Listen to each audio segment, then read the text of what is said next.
Alright guys, TouchCrab here back again today. Haven't enjoyed your day so far once again, and today we're going to talk about this Huke $100,000 pay cut situation that you may have heard something about over the last 24 hours or so. It's a really interesting discussion that the Dallas Empire going into the Modern Warfare season, Huke actually took a significant cut to his paycheck. You know, obviously $100,000 is going to be a significant sum of whatever his paycheck happened to be in order to form this team, but it was somewhat unclear as to exactly how this team was formed and why that $100,000 was important in the situation. A clip came out from Crimsix and Clayster on the Courage and Nadeshot show discussing exactly how this happened, and then Shotzzy went on to clarify yesterday exactly why this happened and why, well, Huke was an instrumental factor in getting Shotzzy's buyout from the Splice team that he was in a multi-year contract from the Halo side, getting him onto the Dallas Empire Call of Duty team, and then going on to win the World Championship and paying back, I suppose, the money that he gave up in that sense. Hope you guys enjoy the video. Like if you enjoy it, subscribe if you're new as always, I'd greatly appreciate it. It really helps the channel grow, so let's get into things then. So Shotzzy was saying that him and Huke were kind of long-time friends, I suppose, from the Halo side.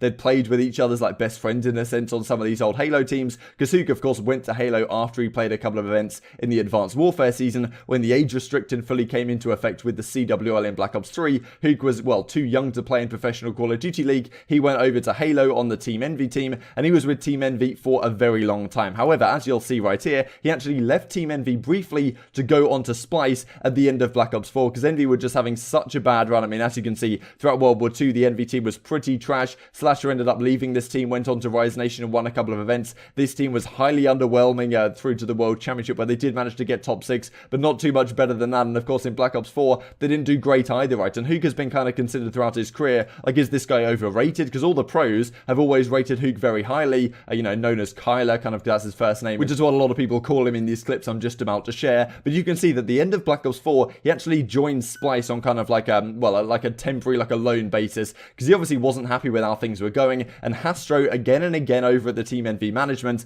as well, bet on Huke that he's going to one day, like, make it work. And these teams were kind of like awful what Team Envy were putting together, but well, they loan him up to Splice, he goes there, they don't have great results either, and well, Hastro is kind of banking on the fact that Huke would still want to play for Envy, then became, I suppose, the Dallas Empire when franchising kicked in at the start of the Modern Warfare season, and Huke would want to come back and play for this organization. But interestingly, while Huke was on Splice, also Shotzzy was on Splice at the same time in a multi-year contract that he had, because of course they signed, obviously after dominating, as you can see right here, the World Championship in 2018, well, Shotzzy and co signed a very long-term deal with Splice, because why would they ever want to stop playing Halo, right? Like, they're dominating the Halo scene, they're absolutely crushing it from multiple regards, and I imagine they expected to do it going forward into the future. And well, as the Halo things kind of died down a little bit, all of a sudden Shotzzy had the opportunity to potentially come and play Call of Duty. He played with Illy for a while, that kind of gave him the exposure on the content side, and then Huke certainly saw something in him and decided that that as a core 3 on the team with Clayster and Crimsix, or whatever other ARs they could potentially get onto the team at the time, was 100% the way they wanted to go. So I'll share a couple of clips here. The first one from Crimsix talking about this $100,000 pay cut that Huke took, and then Shotzzy explaining exactly why that was the case. Bro, like, dude, for real. Dude, Clay, I didn't know this, and I don't know if you know. Tyler, so Huke took One of our teammates took a 100K plus salary cut to make this team happen, bro. And this is like sacrifices, man. This isn't like scump, bro. This is literally like that could have been half his fucking contract for all you know.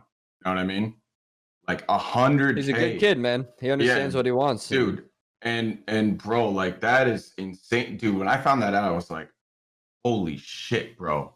Well, keep in mind, I was still in the Splice contract, so I was gonna be on the Toronto bench. They gave me a contract. They said, hey, you know, we're gonna give you, your salary's gonna be fucking 5K a month.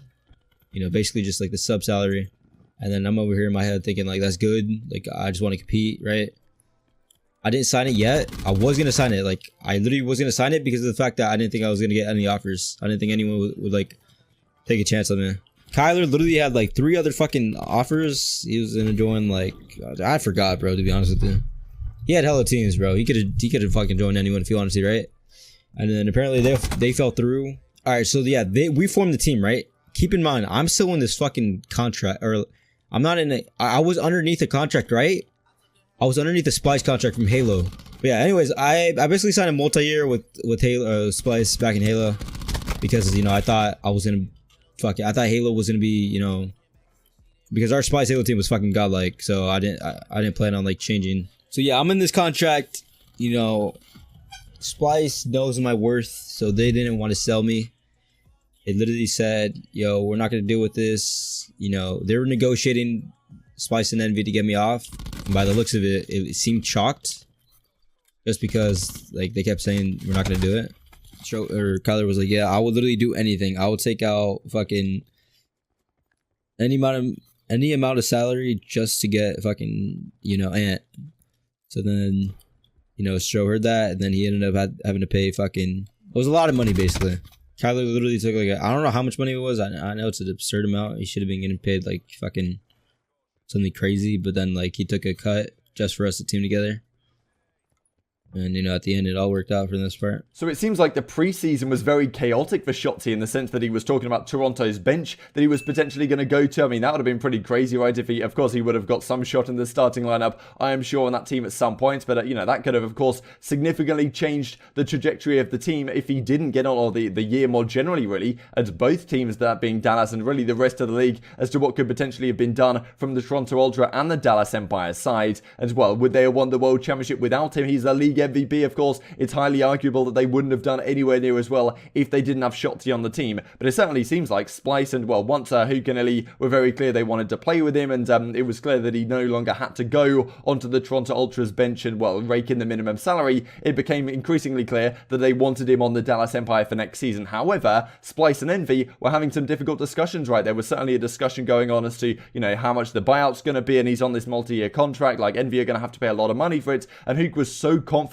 that this guy could work, a guy that's never played professional Call of Duty before in his entire life, that he was willing to take a $100,000 pay cut effectively to help balance the books and help Hastro get Shotzzy in the team. I mean, that is just a remarkable thing to see, like a remarkable thing to see from such a young guy like Huke. I mean, when all the money's on the table, right, you don't know how long this is going to last for, this Call of Duty thing. Like, at what point are you going to fall off? Pocket the money while you can, and, you know, buy real estate or whatever, invest in the markets to the point where you're set up for life. Like, if you play the Call of Duty thing right as a professional player, you can set yourself up for life as long as you don't, like, waste all your money or whatever. Taking a $100,000 pay cut, like, that's a hell of a lot of money. Like, I wouldn't mind $100,000 in the bank. And for him to do that just to, well, get Shotzzy on the team shows an incredible amount of maturity, but also an incredible amount of confidence in Shotzzy. And, well, it didn't half pay off, right? They end up winning the World Championship. I mean, it was $1.5 million for the first place prize, so $300,000 each. So, well, more than paid back for itself, I suppose, in terms of what Huke managed to do here. So, unbelievable storyline, to be honest. Very intrigued to hear your thoughts on this one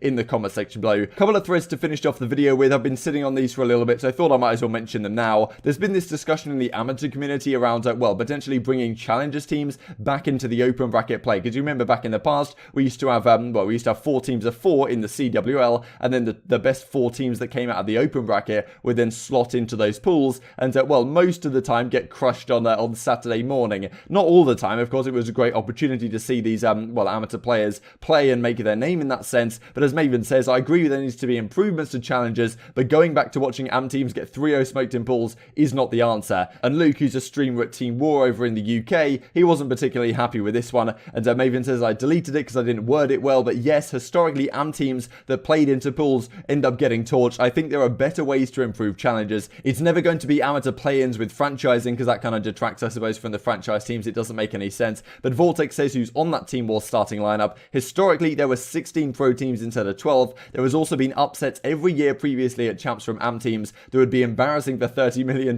plus franchise teams, losing to non-paid AM teams, so it's understandable format. Challengers is BS at the moment, though. Winning doesn't seem to matter anymore, so how good your KD is. Look at these ratios that Dave and Denta had this year, and none of us even got a sniff. Don't feel entitled to a spot. However, it goes to prove that winning in challengers doesn't mean too much. And really, unfortunately, I think for these guys, they like to Vortex, they like a Dave, they've been in the Pro League a couple of years ago on Epsilon, you know, back in the, like, World War II days and Infinite Warfare. And I think a lot of people look at some of these ex-pros that are now in challengers, and even if they're better players than they once were, and maybe they're performing even greater than they used to when they were in the Pro League, and I suppose it was less competitive, I think most organizations look at these guys and think they're probably past their best, right? Like, they had their time in the Pro League, now they're not in the Pro League, there must be a reason for that. And they probably look at guys that are up and comers and young stars and say, well, they weren't in the Pro League because they were too young or whatever. But you know, maybe the likes of Vortex and Dave, and some of these guys are easily good enough to have a spot in the league, but just the way their career path has gone, it makes it very difficult, I think, for organizations to see that they are a good pickup. And there was this thread as well from Brian Satanco talking about, if there's one thing I learned from my time being a pro player, it's that being bitter and jealous will get you nowhere. Having raw skill alone will get you a good opportunity, but your work ethic, mentality, and mindset will keep you in the pro scene as opposed to being phased out. And, there's a bit of a back and forth on this one. Totally, bro, says Waskin. I was out for the year. I'm out for the year when all I did was bring nothing but what you said. Friendships play a big part in this game as well. I disagree with Brian's statement as well, but it's not just all friendships either. Sometimes it is, but a lot of people are trying to win, not just play with their friends. And this discussion finishes here with this funny one from Dens. So hungry to win. Motivation is at an all-time high.